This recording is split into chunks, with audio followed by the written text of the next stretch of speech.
Hi everybody, welcome or welcome back. If you found me somehow and you've been following, welcome to Jimmy's First Gen Mini Rescue.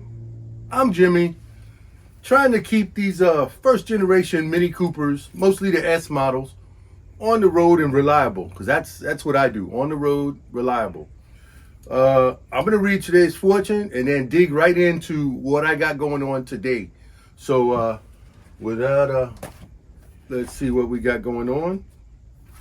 The fortune for today. Your talents will be recognized and suitably rewarded.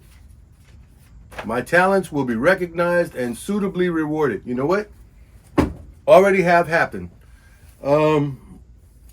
Like someone pointed out to me, I have over 1,000 subscribers. That's amazing. And I want a big round of applause for all of you. This has been something that I never thought would happen.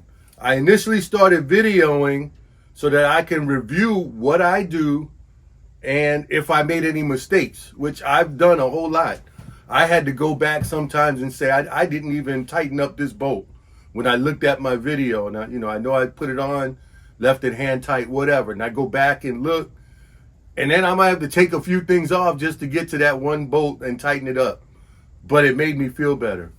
Almost the same with my bee channel. Some people know I'm a beekeeper, Jimmy's Neighborhood Bees. I would video my beehive inspections, and then I would go back and look because maybe I didn't find the queen, or maybe I wasn't sure if what I saw was what I saw, or which hive I saw it in. So I would go back and look at the videos. And then someone said, start posting them. It might help somebody else out. And so that's how organic this has been, the many things. And then some people contacted me to help repair their cars. I just checked with one of my previous persons that I fixed his rear window regulators. And he said the whole season, the windows were fine, just like brand new. And that made me happy because, I do this as a backyard guy. I'm not trained, just from having a car since I was 13 and couldn't afford to pay anyone else to fix them. I had to learn myself how to fix them. So, and I found out I really enjoyed it. And after I served 10 years in the United States Navy, mechanical. So, 7 of those was mechanical. 3 were recruiting. Different story. Story time later. Anyway, today. So I said all of that to say thank you all. Thank you all. Seriously. From the bottom of my heart, I really do. Thank everyone that has watched, sent the videos to somebody else, or referenced them, whatever. Thank you all. Today, where do I begin? My oldest, the highest mileage Mini, which is the gray one, the original one we bought brand new, has 290,500 some odd miles, give or take. I've never changed the rear strut or shocks on that car. I don't remember if I had that done at a dealership or if there was it wasn't a recall, because the recall was on the Subaru. So if I'm not mistaken, those are original shocks to me. The other cars, I have no way of knowing. I know I never done it except for the orange car has new shocks on the front, or struts on the front.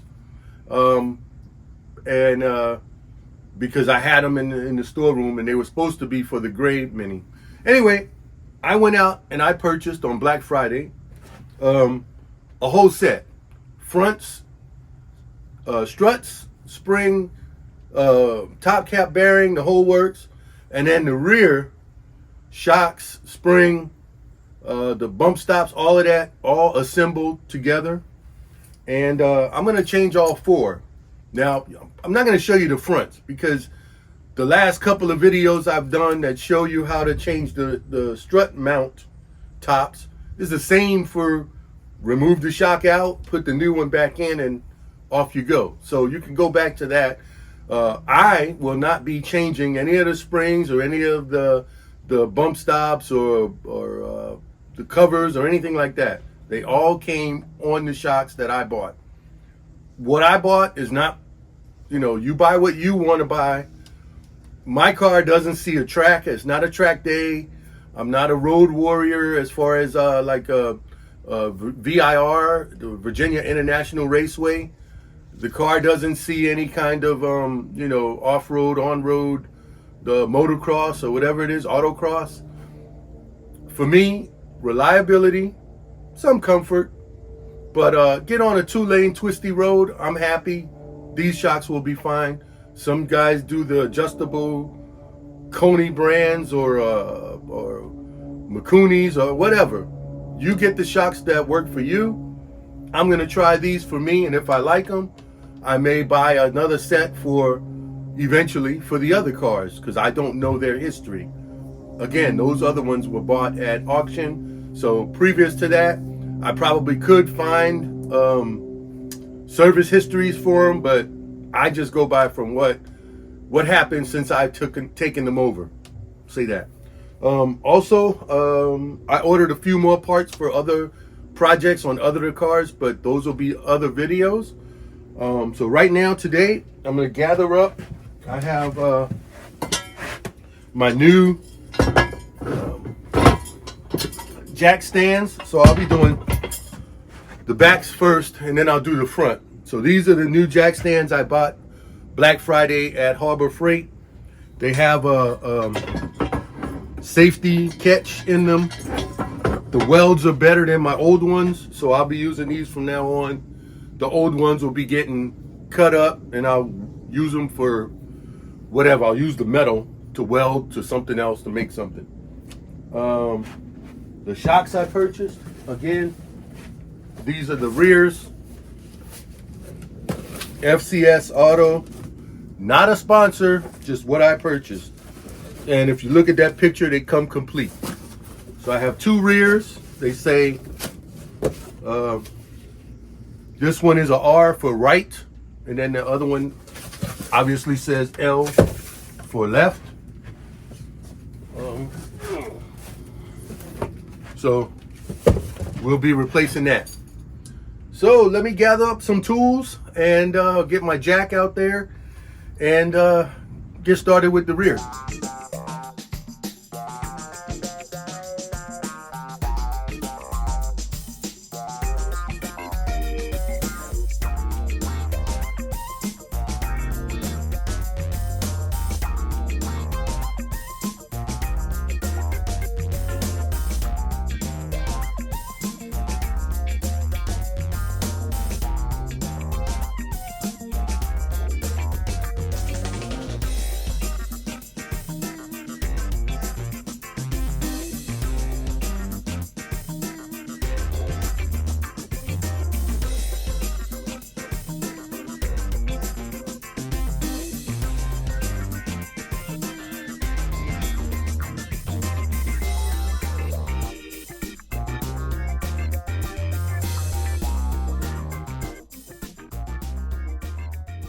Okay, let's take a look at the shocks underneath. Okay, the bottom of the shock, I'm going to try to point to it here with this tripod here. But right there, the bottom, there's a dust cover. It's a plastic, a rubber dust cover that covers the bottom bolt. And then at the top of the shock, there's two 13mm bolts. So I'm going to remove that dust cover. I'm trying to get you under there and watch. We'll see how it goes.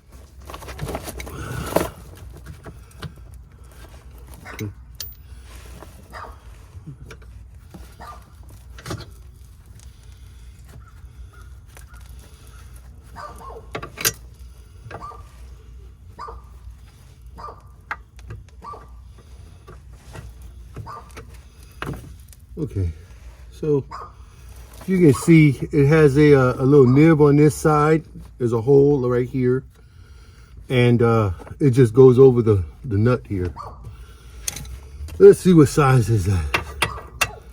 It's not a 17. Yeah, this shock was leaking, definitely. I can see it leaking. Okay, let me see. Is this not a 17, 19, or 21, 22? Let's see that. Let's see here.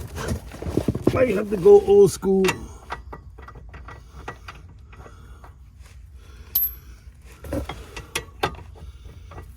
There we go. It's a 21.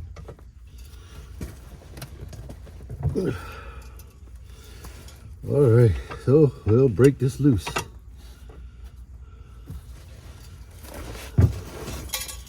Safety, safety, it's in, safety. Put the safety part of the safety in. Okay.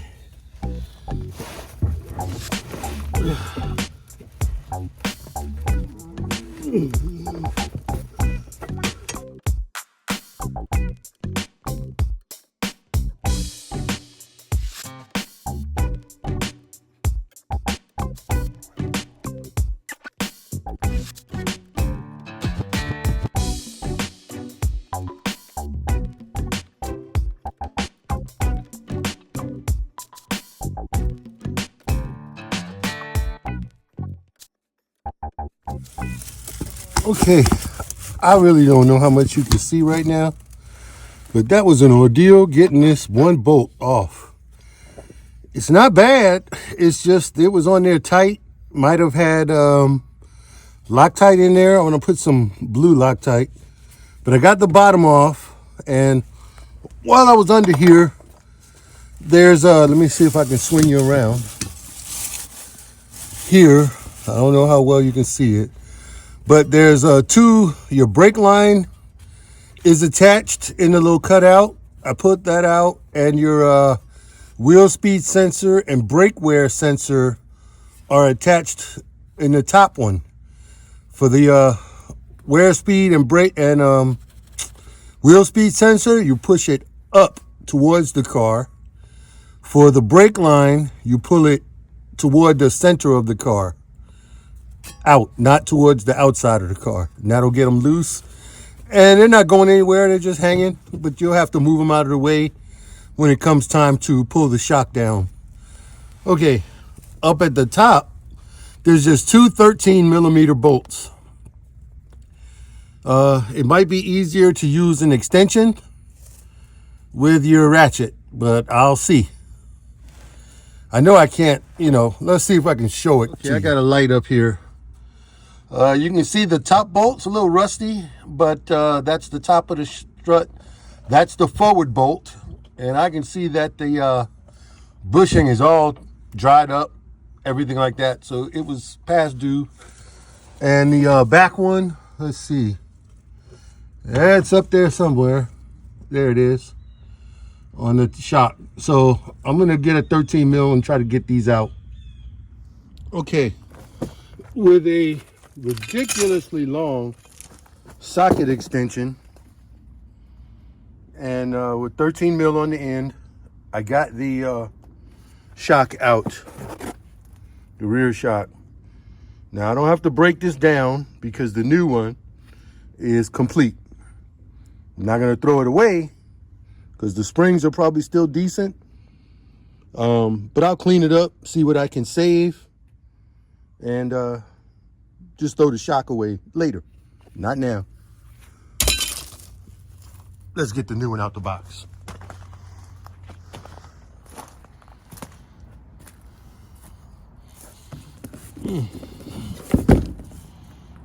Okay, here's the new one.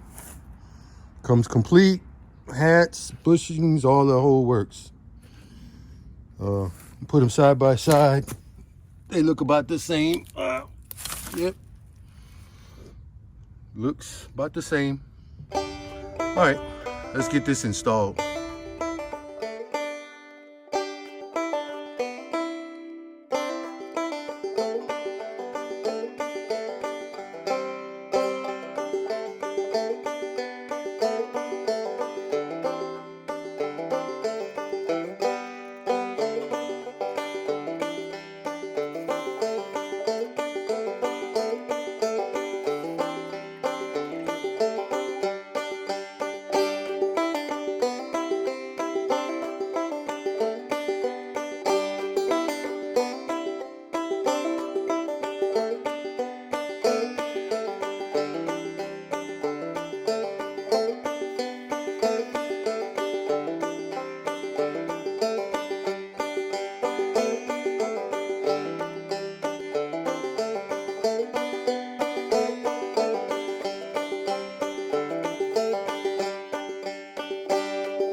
just about to put the driver's side shock on, rear shock. Once you figure out what you're doing on the passenger side, driver's side took like 15 minutes, not even 15 minutes to get the old one off. But I forgot to point this out, just in case you took them out of the box and you don't know what's what. There is a L for left. There's a R for right on the other one. Let me make sure you can see that, kind of. It's upside down, but there you go. There's a L for left and an R for right. And also, this tab right here has to face the inside of the car. So if you were to put this on the other way, it would be the wrong way around. So the tab goes facing inside of the car so that you can hook your brake line and your brake speed sensors and all that stuff, whatever it is. And you got an L and an R, left and right. Anyway, we'll go install this one. 10 minutes. So, okay, let me show you what's going on. I got both of them done. Here are the originals. You can see the paperwork on them. I believe they are the original shocks. I have no reason to believe they're not. So 290,000 plus miles on these. They were time to go. So you can see the nice clean shock down there. And a nice clean shock in there. Now, wait, let me switch you. Okay, all I got left is to put the tires back on, clean up all my tools. Again, I'll set these outside over here and see what I can use or repurpose for a different project before I, completely throw them away or disassemble them and then throw them away. Anyway, so I'm gonna put these on. You don't need to see that. And like I said, it's okay. I started at 1 o'clock p.m. and it's now 3:05 p.m. So 2 hours. However, when I video, it takes a little bit longer. So you might want to say an hour and a half if you have the right size tools. That bottom bolt is a 21 millimeter, and I had to find. I have a socket set that is for wheel lug nuts, and that set came with a 21 millimeter socket, half-inch drive, which none of my other tools had that. So if you have that and you have a very powerful impact gun, you might get away with getting that out that way. For the 13 millimeters that go straight up, I built a extra long extension, like three extensions and connected to each other so I can reach it easier, and got them down. And yeah, so that's it. So I'm gonna put the tires on, take it off the jack stand, and tomorrow I will do the fronts. And then I'll show you some, like my old man edition sticker. I have one more upgrade that came in that I ordered during Black Friday. Yeah, I'll show you that. Maybe later. All right. Have fun with your minis, because now with new shocks, I might have more fun. Anyway, see you guys. Now, I know what you're saying. I put that S almost perfect, but no. I'm like a Rolls Royce. The S don't move when the wheel does. It's another one of my customizations.